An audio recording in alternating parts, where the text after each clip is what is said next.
This is a reading from the 13th chapter of Numbers. They returned from reconnoitering the land 40 days later.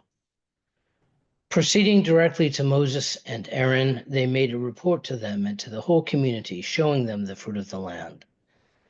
They told Moses, "We came to the land to which you sent us. It does indeed flow with milk and honey, and here is its fruit. However, the people who are living in the land are powerful, and the towns are fortified and very large." Caleb, however, quieted the people and said, "We ought to go up and seize the land, for we can certainly prevail over it." But the men who had gone up with him said, "We cannot attack these people. They are too strong for us."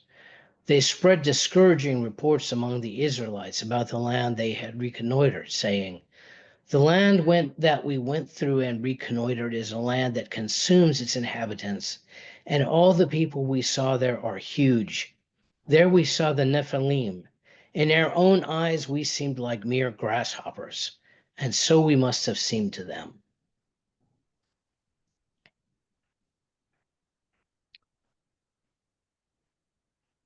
I've been thinking about it, and it turns out that some of the stories in the Bible that are most meaningful to me are the ones that tell about facing the unknown, about doing things that you don't know how to do or you think you can't do. Stories about being led to places you never would have thought of going on your own. Stories kind of about driving in the dark in a strange city without a road map. The entire story of the Exodus, the children of Israel leaving the land of Egypt, is this kind of story. And I'm especially drawn to the part of the story that's told in Numbers 13 and Deuteronomy 1. That's the part of the Exodus story where Moses and the tribes of Israel are camped in the wilderness at Kadesh Barnea. And God says to Moses, "I'm getting ready to give the land of Canaan to the Israelites, so send a leader from each one of the ancestral tribes over into the land so they can see what the land is like." And Moses does what God asks. He gathers the leaders from the tribes of the Israelites, and he says to them, "Go up into the hill country and see what the land is like, and whether the people who live in it are strong or weak, whether they are few or many, and whether the land they live in is good or bad, and whether the towns that they live in are unwalled or fortified, and whether the land is rich or poor, and whether there are trees in it or not. Be bold and bring back some of the fruit of the land." So the leaders cross over into Canaan and look through it, and they find out that the land is good. It's the season of the first ripe grapes when they get there, and they gather some grapes and some pomegranates and figs, and they see that the land is very fertile. It really is a land flowing with milk and honey, just as God and Moses have been promising that it will be. But the news isn't all good, as you've heard. The people who live in the land are tall and strong, and the towns are large and fortified. Therefore, when the spies come back to their people in the camp, they don't bring back a favorable report. They say, "The land is very good, but there's no way that we can take it. The people there are like giants. We seem like grasshoppers to them, and we seem like grasshoppers to ourselves also." And the tribes of Israel, who, if you've been following along, seem to be constantly in despair, raised their voices in weeping and wailing, asking Moses once again why he brought them out into the wilderness to die, to fall by the sword and have their families enslaved when they all could have died so much more comfortably back in Egypt. What was the point? And they commission a captain to lead them back to Egypt and are making plans to take off when Moses and Aaron fall on the ground before them and plead God's case.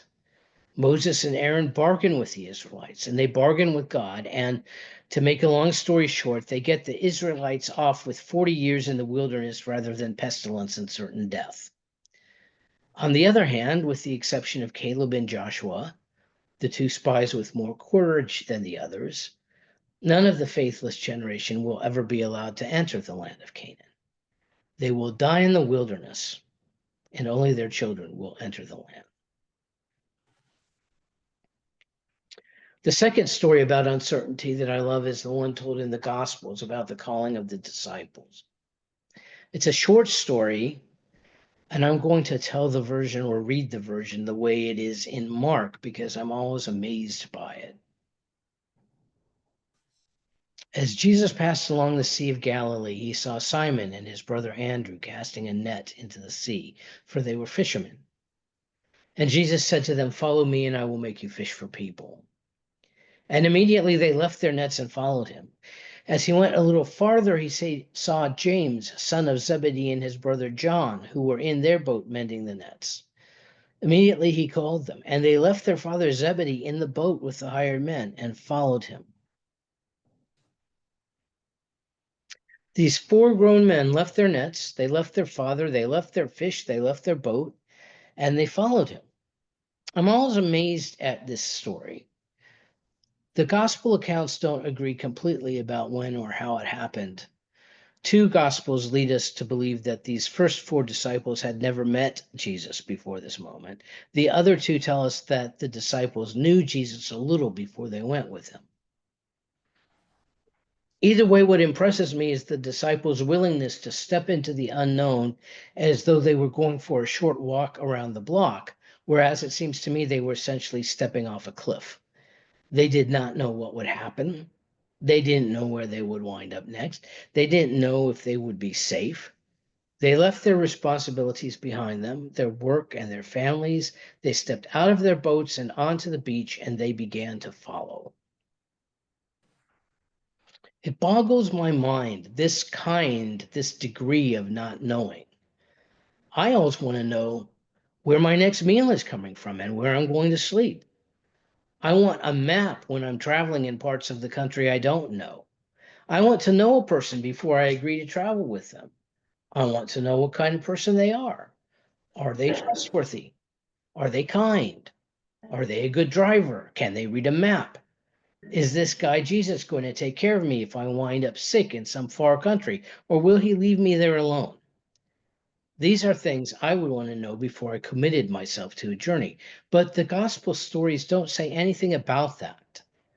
They say that Peter and Andrew, James and John were able to do exactly what the Israelites camped at Kadesh Barnea were not able to do.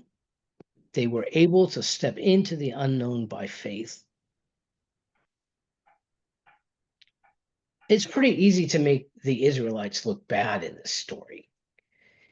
Here, God has been providing for them, taking care of them all through the Exodus story, and they still don't have enough faith to trust that God will defeat the cities of Canaan for them.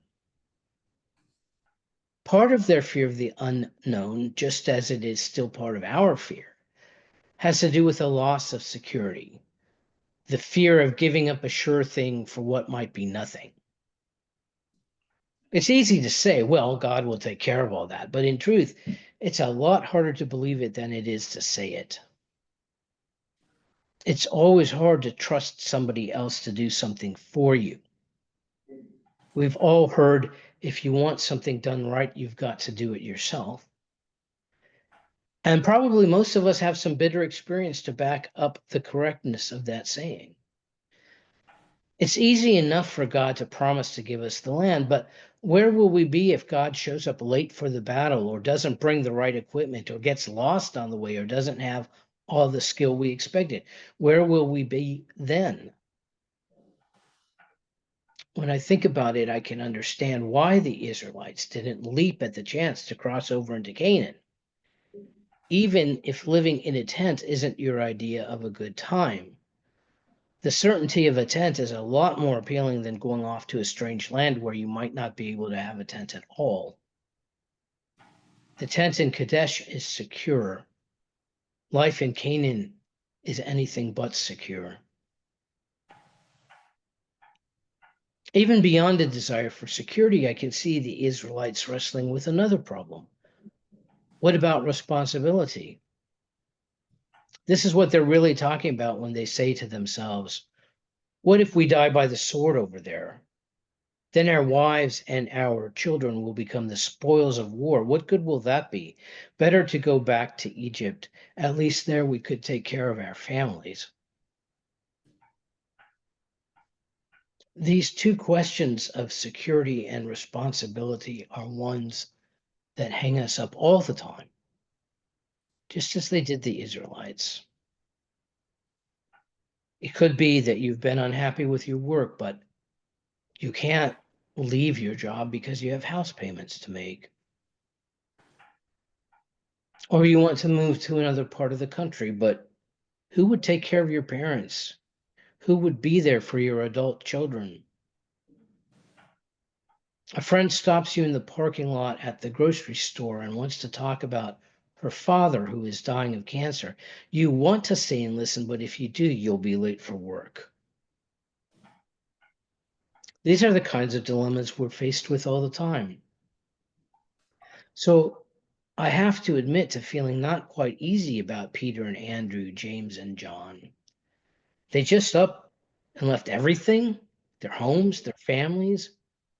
What about Zebedee in the boat alone with the servants? Did he manage to pull the catch in? And what about Peter's boat? Did it just rock there, abandoned? Did someone steal it or use it? Did it just drift away? And what about their families? Did they ever eat again? Or did these men leave them in total poverty when they walked away? I get the same kind of uneasy feeling when I think about the story of James Naylor, the early Quaker. He heard the voice of God while he was out plowing one day, telling him, in the same words that God used with Abram, "Get thee out from thy kindred and from thy father's house." He didn't leave his home immediately. It took a while before he was willing to leave. But once he began to make preparations, he left quite suddenly indeed. He was simply leaving his home with a friend when God commanded him to go west. He left, he said, with only an old suit on, no money, not having said goodbye to his wife or children. He simply walked out his gate and left for the west without any idea what he would say when he got there. But the words were given him eventually. Remembering these events later, he said, "Ever since that time, I have remained not knowing today what I was to do tomorrow. The promise was that God would be with me, which promise I find made good every day."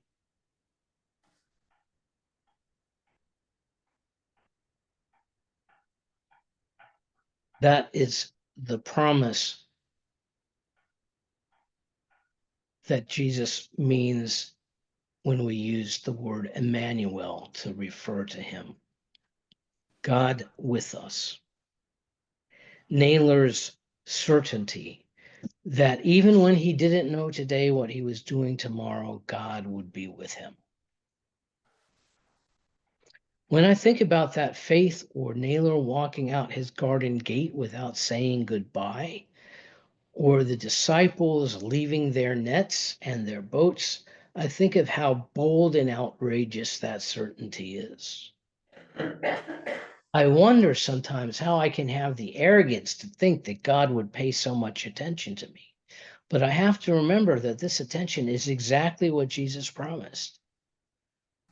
Throughout the Gospel of John, Jesus teaches and reminds his disciples that the Spirit of God will always be with them, even when Jesus is with them no longer. His final prayer before his arrest and crucifixion is that they will know the certainty of God's presence. In the Gospel of John, the 17th chapter, he says, "As you, Father, are in me, and I am in you, may they also be in us, so that the world may believe that you have sent me. The glory that you have given me, I have given them, so that they may be one as we are one. I in them, and you in me, that we may become completely one, so that the world may know that you have sent me and have loved them even as you have loved me. Righteous Father, the world does not know you, but I know you, and these know that you have sent me. I made your name known to them, and I will make it known, so that the love with which you loved me may be in them, and I in them."